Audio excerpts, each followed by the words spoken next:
La séance est ouverte. Honorables députés, chers collègues, avant tout, toutes nos excuses. Nous étions là depuis 12 heures, mais nous avions un grand problème de logistique que nous devons absolument régler pour poursuivre les travaux de la session extraordinaire. Donc les discussions avec les autorités compétentes nous ont pris du temps. C'est comme ça que l'honorable rapporteur n'est pas là. L'honorable questeur, je l'ai envoyé en mission auprès d'une autorité compétente avec laquelle nous avons eu des discussions pour que nous soyons en mesure de poursuivre la session extraordinaire. La deuxième raison, nous avons donné du temps à notre commission de pouvoir finaliser la liste de validation de députés désignés et arrêtés par la Cour constitutionnelle. Ce sont les deux raisons pour lesquelles nous commençons notre plénière en retard. Veuillez nous en excuser. Merci.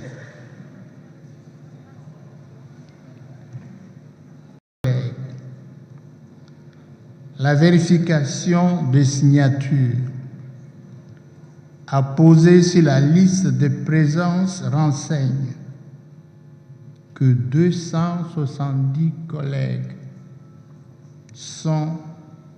ont signé la liste de présence. Nous avons le quorum requis pour siéger conformément aux dispositions des articles 118 alinéa 1er et 121 alinéa 1er de la Constitution. Honorables députés, chers collègues, l'ordre du jour de notre présente séance prévoit le point ci-après. 1. Communication du bureau. 2. Validation des mandats. Ce sont les 2 points. S'il n'y a pas d'objection, l'Assemblée plénière peut se prononcer quant à son adoption. Qui sont pour?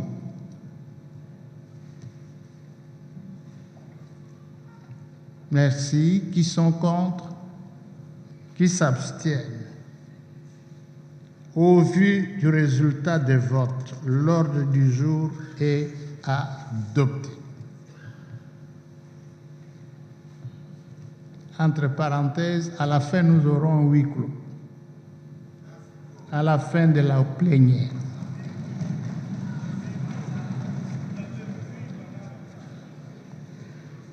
Sans plus tarder, nous passons à la communication du bureau. Les premiers volets de cette communication concernent l'arrêt de la Cour constitutionnelle. Arrêt 2192, rendu par la Cour constitutionnelle en date du 29 mars 2024, sur la conformité du règlement intérieur de l'Assemblée nationale à la Constitution. À ce sujet, je vous rappelle qu'après l'adoption du règlement intérieur, au cours de notre séance du lundi 19 mars 2024, votre bureau provisoire avait signé le 21 mars 2024 et transmis à la Cour constitutionnelle la requête en appréciation de sa conformité à la Constitution. Votre bureau provisoire vous annonce La notification de l'Assemblée nationale en date du 3 avril 2024 par la Cour constitutionnelle de son arrêt R.cons 2192 rendu le 29 mars 2024.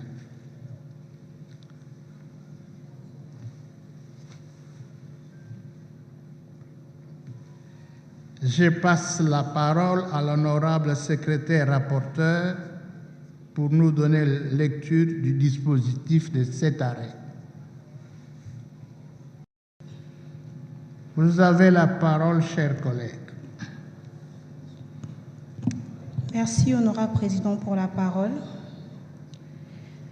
Arrêt R.const 2192. Arrêt. Par requête du 21 mars 2024, signé par lui-même et déposé au greffe de la Cour constitutionnelle, contre répissé du 22 du même mois, le président du bureau provisoire de l'Assemblée nationale, M. Mbosoko Diapwanga Christophe, sollicite de la Cour l'appréciation de la conformité de la Constitution du règlement intérieur de son institution adoptée au cours de la séance plénière du 19 mars 2024. Le requérant allègue que sa démarche est motivée par l'obligation imposée à l'article 112 de la Constitution. Il affirme que, lors de la séance plénière ci indiquée, sur un total de 341 députés nationaux présents et votants, 341 ont donc à l'unanimité adopté le règlement intérieur sous examen. Outre le règlement intérieur soumis à la censure de la Cour, il a joint à sa requête les pièces suivantes. Le procès-verbal de la séance plénière consacrée à l'ouverture de la session extraordinaire du début de la législature 2024-2028, le procès-verbal de l'installation du bureau provisoire, le rapport de la commission spéciale chargée de l'élaboration du règlement intérieur de l'Assemblée nationale, le procès-verbal de la séance plénière du mardi 19 mars 2024 consacré à l'examen et à l'adoption du règlement intérieur de l'Assemblée nationale. En conclusion, le requérant demande à la Cour constitutionnelle de déclarer lesdits règlements conformes à la Constitution. Examinant sa compétence, la Cour relève de la combinaison des articles 112 alinéa 3 et 160 alinéa 2 de la Constitution telle que révisée à ce jour, 43 et 45 de la loi organique numéro 13/026 du 15 octobre 2013, portant organisation et fonctionnement de la Cour constitutionnelle, qu'avant leur mise en application, les règlements intérieurs des chambres parlementaires doivent être transmis à la Cour constitutionnelle qui se prononce sur leur conformité à la Constitution. Dans le cas d'espèce, le requérant soumet à la censure de la Cour le règlement intérieur de l'Assemblée nationale adopté le 19 mars 2024. Par conséquent, elle se déclarera compétente pour examiner la présente requête. S'agissant de la recevabilité de celle-ci, la Cour note que de la combinaison des articles 88 alinéa 2 de la loi organique numéro 13/026 et du 15 octobre 2003 portant organisation et fonctionnement de la Cour constitutionnelle et 91 alinéa 3 du règlement intérieur de celle-ci, la qualité est l'une des conditions essentielles de la recevabilité de la requête. Dans le cas sous examen, il ressort de l'analyse du procès-verbal de la séance plénière consacrée à l'installation du bureau provisoire de l'Assemblée nationale pour la législature 2024 que M. Mbosoko Diapouanga Christophe a été désigné doyen d'âge pour assurer la présidence du bureau provisoire de cette chambre parlementaire. Ce dernier a donc qualité pour saisir la Cour au nom et pour le compte de l'Assemblée nationale. Par ailleurs, la Cour rappelle que la recevabilité d'une requête en appréciation de la conformité à la Constitution d'un règlement intérieur porte aussi sur la vérification de la procédure de vote et d'adoption du dit règlement, qui prescrit ce qui suit. La Cour constitutionnelle se prononce sur l'ensemble de la loi, tant sur son contenu que sur la procédure de son adoption. Dans le cas d'espèce, le procès-verbal de la séance plénière du mardi 19 2024 consacré à l'examen et à l'adoption du règlement intérieur de l'Assemblée nationale fait état de ce que les 500 députés nationaux qui devaient composer cette chambre basse, 341 étaient présents, parmi lesquels 341 ont voté pour, aucun n'a voté contre, aucun ne s'est abstenu. Pour la Cour, la procédure d'adoption du règlement intérieur sous examen est régulière et conforme à la Constitution. Dès lors de la présente requête sera déclarée recevable. Examinant le règlement intérieur de l'Assemblée nationale, la Cour constate qu'il n'est pas pourvu d'un préambule. Cependant, il comporte 290 articles et est subdivisé en 10 titres. Le titre premier, sans une subdivision en chapitres, est consacré aux dispositions générales et comporte 6 articles. L'analysant article par article, la Cour note que ces dispositions sont conformes à la Constitution. Les titres 2, portant sur l'organisation et fonctionnement de l'Assemblée nationale, il est subdivisé en 8 chapitres. Le premier, qui traite de la session inaugurale de la législature, comprend les articles 7 à 21. Le chapitre 2 est relatif aux organes de l'Assemblée nationale et va de l'article 22 à 67. Le chapitre 3 est relatif aux sessions. Il est constitué des articles 68 à 70. Le chapitre 4, quant à lui, est relatif à la tenue des séances plénières. Il va des articles 71 à 88. Le chapitre 5 est consacré à la tenue des travaux en commission et sous-commission. Il est constitué des articles 89 à 96. Le chapitre 6 n'a qu'un seul article. Il traite du vote. Le chapitre 7, qui est constitué des articles 98 à 143, traite du mandat, des unanimités, des droits et devoirs, des incompatibilités et de la discipline. Le chapitre 8 est relatif aux vacances parlementaires. Il va des articles 144 à 145.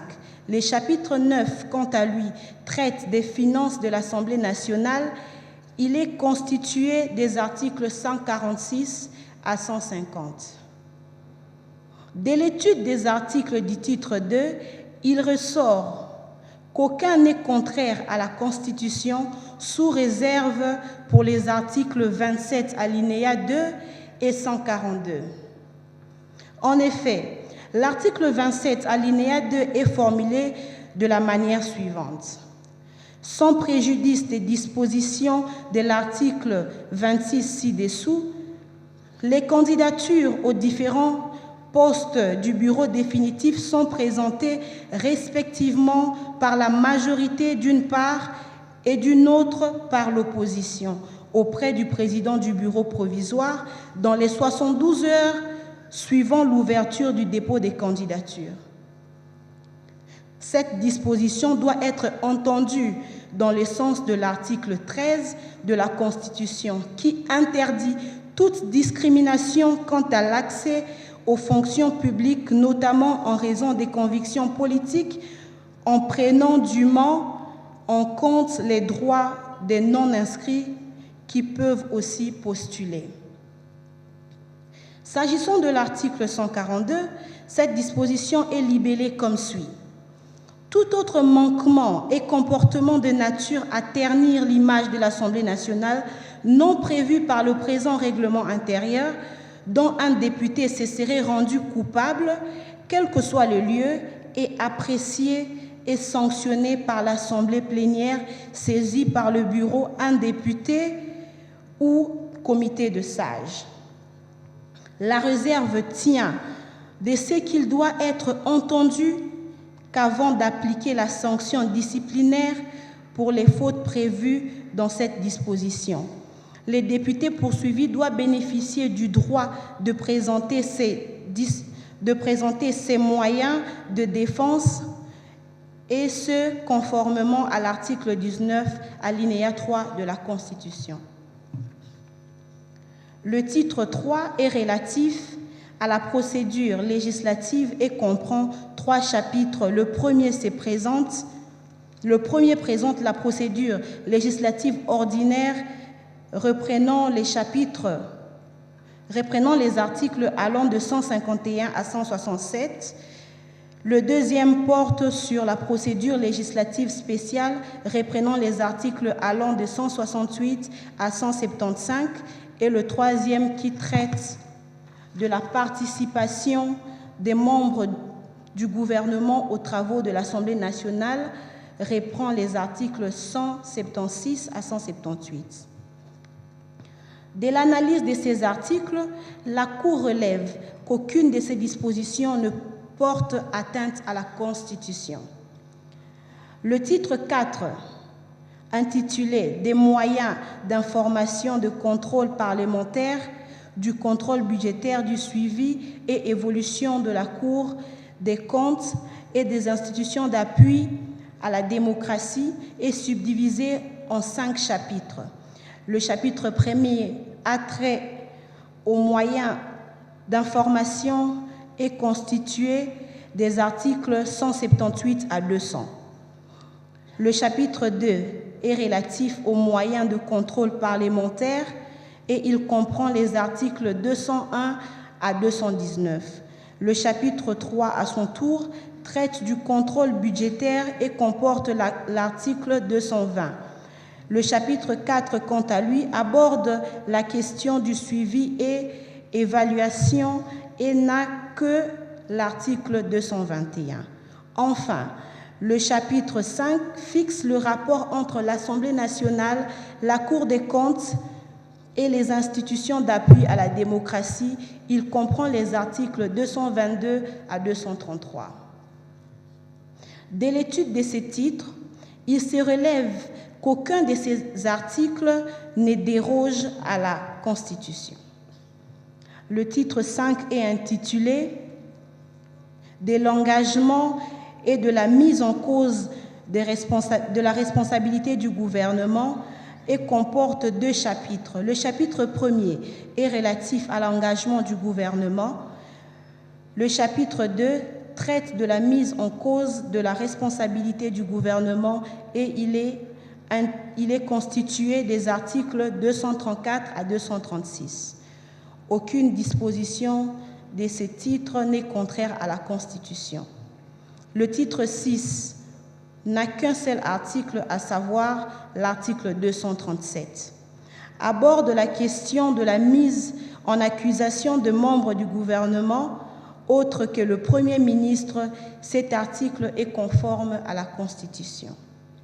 Le titre 7, qui se rapporte aux relations interparlementaires, est articulé en 2 chapitres. Le chapitre premier porte sur les relations bilatérales et est constitué des articles 238 à 243. Le chapitre 2, quant à lui, a trait aux relations multilatérales. Il va des articles 244 à 252. Après analyse des dispositions de de ces titres, il s'avère qu'aucune d'elles n'est contraire à la Constitution. Le titre 8 aborde les sujets des réseaux parlementaires et ne comporte que l'article 253. Il n'est pas contraire à la Constitution. Le titre 9 porte sur les services de l'Assemblée nationale. Il est subdivisé en 4 chapitres. Le premier aborde la question de l'organisation des cabinets des membres du bureau de l'Assemblée nationale. Il est constitué des articles 254 à 260. Le chapitre 2 traite de l'administration de l'Assemblée nationale. Il va de l'article 261 à 284. Le chapitre 3, quant à lui, est relatif aux services communs aux 2 chambres et comporte l'article 285. Le chapitre 4 traite de la question des services du maintien à l'ordre. Il est constitué des articles 286 à 288. L'analyse de ces titres renseigne qu'aucun de ces articles ne porte atteinte à la Constitution. Le titre 10 est relatif aux dispositions finales. Il comprend les articles 289 et 290. Aucun d'eux n'est contraire à la Constitution. De l'analyse de l'ensemble des articles du règlement intérieur de l'Assemblée nationale, la Cour relève qu'ils sont tous conformes à la Constitution, moyennant les réserves ci-dessous émises. Cependant, la Cour note que, dans la pratique, les assemblées délibérantes n'appliquent pas les réserves émises par la Cour constitutionnelle. Ainsi, en l'espèce, il sied de préciser que les articles 27 alinéa 2 et 142 du règlement intérieur de l'Assemblée nationale pour lesquels la Cour a émis des réserves ne seront appliqués que moyennant la prise en compte de celles-ci. La procédure étant gratuite, conformément à l'article 96, alinéa 2 de la loi organique numéro 013/026 du 15 octobre 2013 portant organisation et fonctionnement de la Cour constitutionnelle, il n'aura pas lieu à paiement de frais d'instance. C'est pourquoi, vu la Constitution de la République démocratique du Congo telle que révisée à ce jour, spécialement les articles 112 alinéa 3 et 160 alinéa 2, vu la loi organique numéro 13/026 du 15 octobre 2013 portant organisation et fonctionnement de la Cour constitutionnelle, spécialement les articles 43, 45 et 88. Vu le règlement intérieur de la Cour constitutionnelle, spécialement les articles 57 alinéa 2 et 91 alinéa 1 et 3. La Cour constitutionnelle siégeant en matière d'appréciation de la conformité à la Constitution, après avis du procureur général, se déclare compétente, dit recevable la présente requête. Dit conforme à la Constitution le règlement intérieur de l'Assemblée nationale adopté le 19 mars 2024, sous réserve des articles 27 alinéa 2 et 142, ce pour les motifs développés dans la motivation.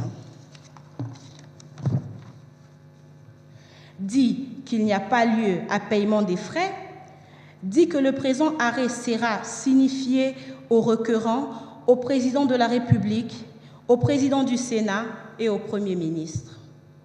Dit qu'il sera publié au journal officiel de la République démocratique du Congo ainsi qu'au bulletin des arrêts de la Cour constitutionnelle.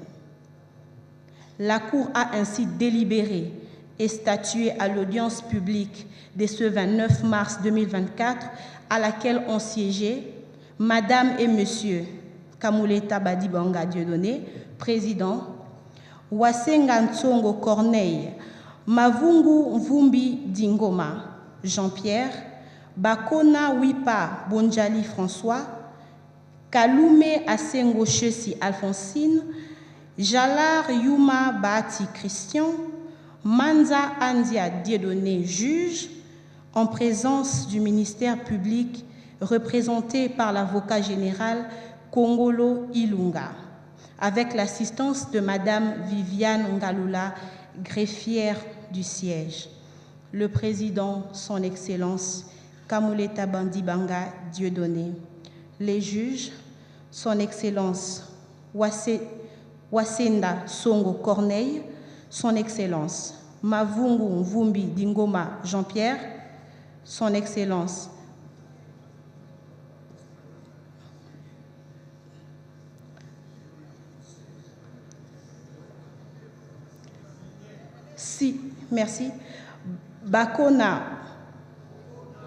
Bokona Wipa Bonjali François, Kalume Asengo Chesi Alphonsine, signé Jalar Yuma Bahati Christian, signé Manza Andia Dieudonné, la greffière Viviane Ngalula, fait à Kinshasa le 29 mars 2024. Merci, honorable président. Merci, honorable rapporteur. Félicitations. Merci. Honorable député, chers collègues, comme vous venez de le suivre, au terme de cet arrêt, la Cour a déclaré le règlement intérieur de l'Assemblée nationale, adopté le 19 mars 2024, conforme à la Constitution, sous réserve des articles 27, alinéa 2 et 142. Il est bien compris que les articles 27, alinéa 2 et 142 seront entendus dans le sens indiqué par la Cour constitutionnelle pour les rendre conformes respectivement aux articles 113 et 19, alinéa 3 de la Constitution. Le texte vous sera distribué. Le texte que la Cour a envoyé vous sera distribué et vous allez voir les dispositifs de la Cour constitutionnelle par rapport aux deux articles. L'autre, c'est un alinéa, l'autre, c'est tout un article entier. Honorables députés, chers collègues, venons-en à présent au second point de notre ordre du jour, ayant trait à la validation du pouvoir. À ce sujet, il vous souviendra que lors de notre séance du 19 mars 2024, nous avions mis en place une commission spéciale chargée de vérifier le pouvoir des députés proclamés élus par la Cour constitutionnelle à l'issue des contentieux électoraux, en remplacement de ceux invalidés.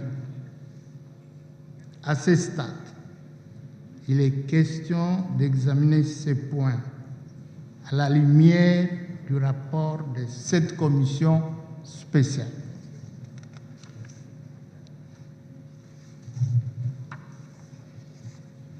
Cela dit, j'invite les membres de son bureau de prendre place à l'endroit habituel pour la défense des conclusions de leurs travaux.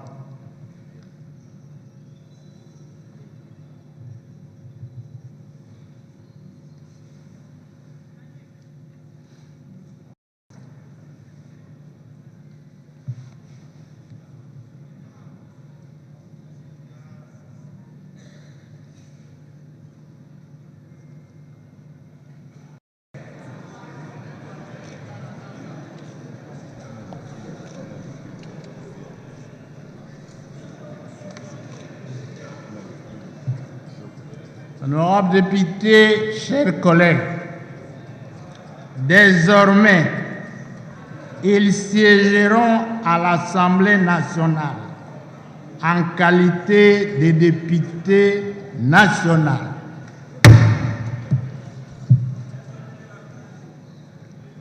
Collègues, vous saluez les collègues. Salut la plénière.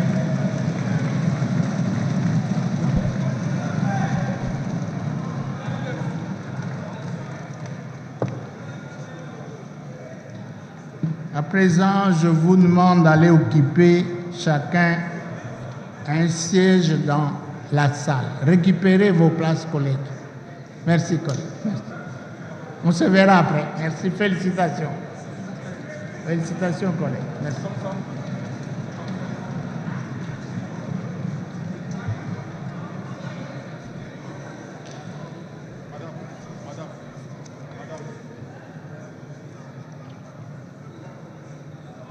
Honorables députés, chers collègues, vives et chaleureuses félicitations à nos 48 nouveaux collègues dont le pouvoir vient d'être validé et je leur souhaite plein succès dans l'accomplissement de leur mandat.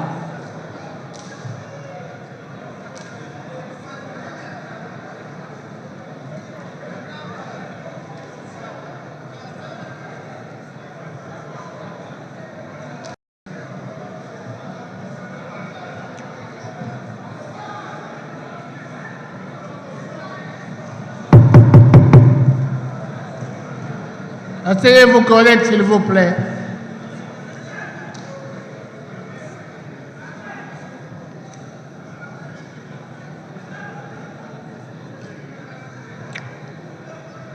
Nous poursuivons nos travaux, chers collègues. Asseyez-vous.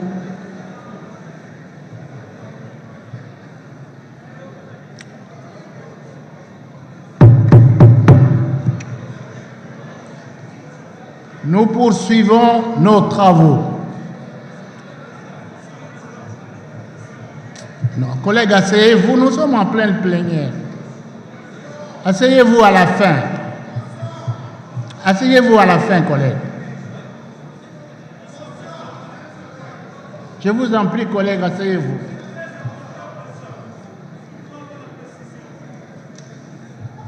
Asseyez-vous, collègues. Sur des noms qui manquent.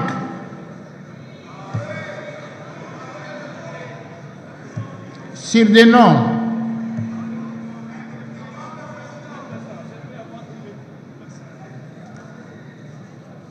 Honorable Président, honorables membres du bureau, chers collègues, Président, nous voulons ici avoir la précision.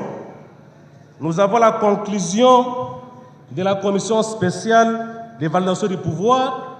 C'est comme s'il y a contradiction. Nous avions suivi avec attention les rapporteurs de la commission qui a nommément cité les noms de chaque candidat que la plénière a validé le pouvoir ici présent.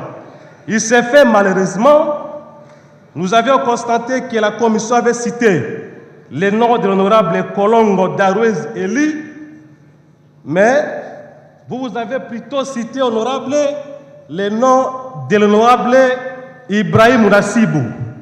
Nous voulons avoir cette précision. Attendez, si c'est l'honorable Ibrahim qui est validé, ou soit l'honorable Kolongo Darouez. Merci, Président.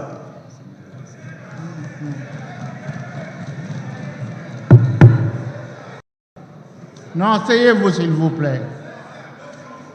La commission, à la fin, les motions.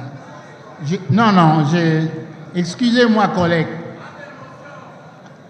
Je vais vous donner la parole à la fin quand j'aurai terminé. D'accord, merci. Je voudrais, à cette occasion,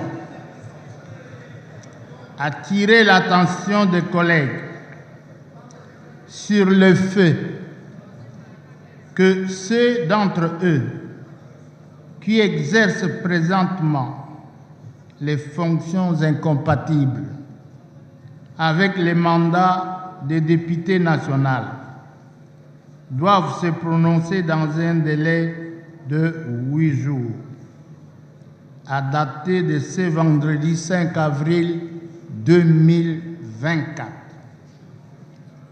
À défaut de le faire dans ce délai, l'instance compétente de l'Assemblée nationale en tirera les conséquences au regard de l'article 78 de la loi électorale.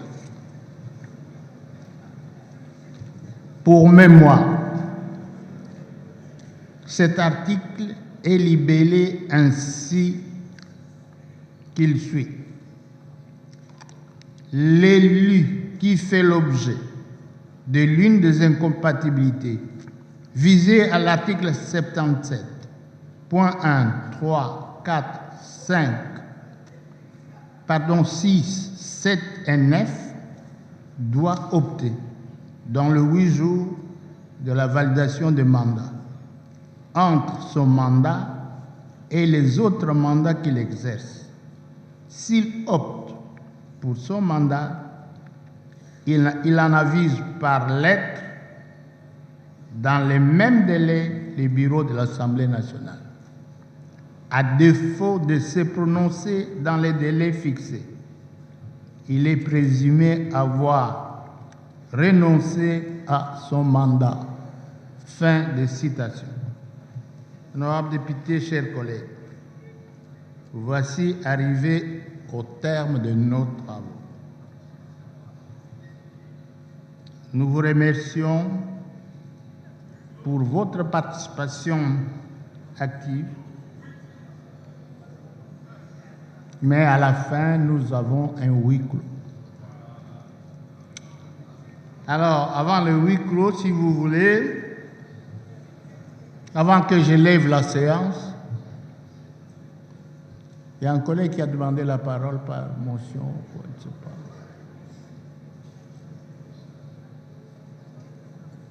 Et puis il y a un collègue qui a posé une question par motion aussi. La commission va répondre. J'interviens par motion préjudicielle pour soulever le cas de notre collègue Modero Simba qui vient d'être validé. Conformément aux dispositions de notre règlement intérieur, je souhaite que ce dernier soit extrait de Makala où il se trouve aujourd'hui. Je demande donc qu'à la sortie de cette plénière, vous puissiez saisir le parquet près de la Cour de cassation pour que notre collègue soit placé en résidence surveillée conformément aux dispositions de l'article 105, alinéa 4 de notre règlement intérieur. Je vous remercie.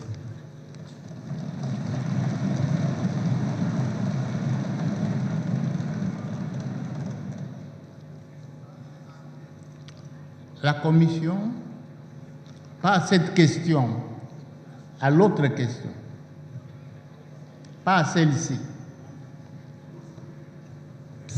Merci, honorable président, pour la parole. Votre commission s'est appuyée sur l'arrêt de la Cour constitutionnelle et le tableau qui a été élaboré par la CENI après l'arrêt de la Cour constitutionnelle. Le tableau de la CENI et l'arrêt de la Cour constitutionnelle reprennent le nom de l'honorable Kolongo Darwezi Eli. Et dans la case des observations, l'autre Darwezi, dont le nom a été évoqué tout à l'heure, est signalé comme n'ayant pas été repris dans l'arrêt de la Cour constitutionnelle. Ce cas est semblable à celui de Malembankoulou, où l'honorable Jean-Claude Massangou a été élu effectivement suivant la proclamation des résultats par la Cour constitutionnelle. Là aussi, il y avait un pareil cas et l'autre Massangou a été repris dans la case des observations comme n'ayant pas été proclamé élu député national par la Cour constitutionnelle. Donc votre commission a des pouvoirs limités et se réfère à l'arrêt de la Cour constitutionnelle et aux dispositions de la CENI. Je vous remercie.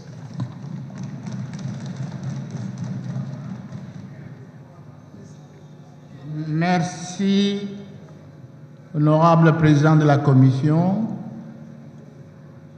honorable député, chers collègues.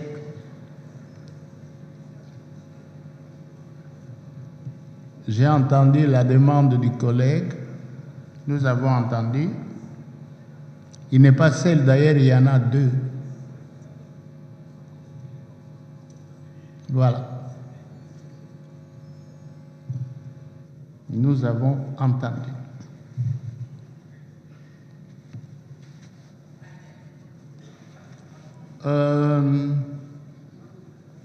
À présent, nous sommes arrivés à la fin de nos travaux. La séance est levée, mais nous avons un huis clos.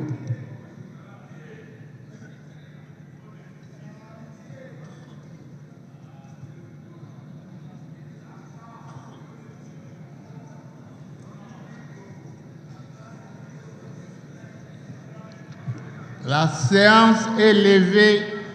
Nous allons en huis clos.